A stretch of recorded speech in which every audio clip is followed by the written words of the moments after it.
And joining us on the leadoff man is a man who's been here for 37 years of Cubs baseball, a man, a myth, the legend, Arne Harris, who's seen just about everything that there is to see with Cubs baseball. And Arne, how does this season rank for you with your WGN career? Well, it's always fun for the crew, Chip, but of the 37, this might be one of the toughest because after last year, I thought, we might be a little better, more improved team.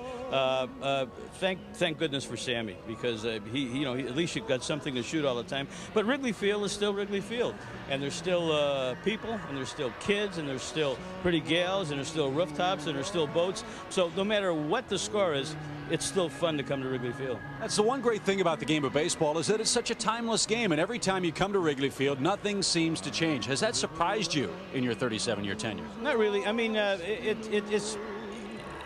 I've always felt that Wrigley Field might be the #1 attraction in Chicago, particularly in the summertime, obviously.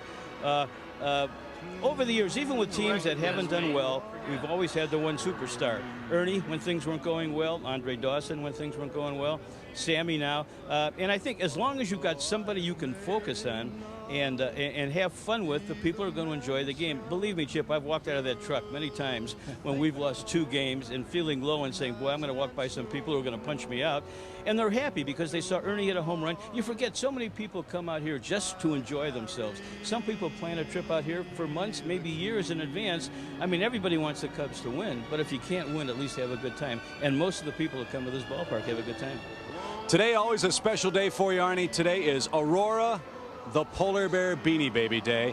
Now, you're getting 2 of these from John McDonough, the Cubs Vice President of Broadcasting and Marketing. How many more Beanie Babies do you expect to haul off before the day is done? You can be honest, just between us. We're pals, so I would never lie to you. I'm not quite sure, but I'm sure there'll be a package in the trunk of the car somewhere. So every kid in Skokie expect a delivery from Santa Arne before the day is done. But 37 years of covering sports in Chicago, Arne. You mentioned the Globetrotters, the Bulls, the Cubs. Who are some of the favorite personalities you've had a chance to run into in your broadcasting career? Well, certainly baseball is my favorite sport. With the Bulls, the run they had of 8 years of winning championships was great. And, of course, you can't beat guys like Michael and Scottie Pippen, Dennis Rodman for strange personalities. But here at Wrigley, I've been lucky, Chip. Broadcasters and players, I can't think of a bad guy I've dealt with. And some of the things that stand out over the years, of course, Ernie's 500th, that was the first real big occasion I can think about. But certainly Carey's 20 strikeouts, the one game, was brilliant. Kenny Holtzman pitching 2 no-hitters as a Cub. You can't beat that. But maybe the most single impressive thing that I can think of is Sammy's streak the last 3 years. He's going to have 180 home runs in 3 years. That's unbelievable to me. The Cubs certainly have not had much luck the last couple of seasons. You being a Chicago guy, what would a Cubs World Series championship mean to the city, and what would it mean to you as you cap your career? Well, it'd be great for me, but Chip, you've never seen anything. If the Cubs ever win it, shut down Chicago. That would be it. I mean, the Bears celebration was great. The Bulls celebration was great. If the White Sox win it, I'm sure it'll be great, but throw it out the window. If the Cubs win it, look out world.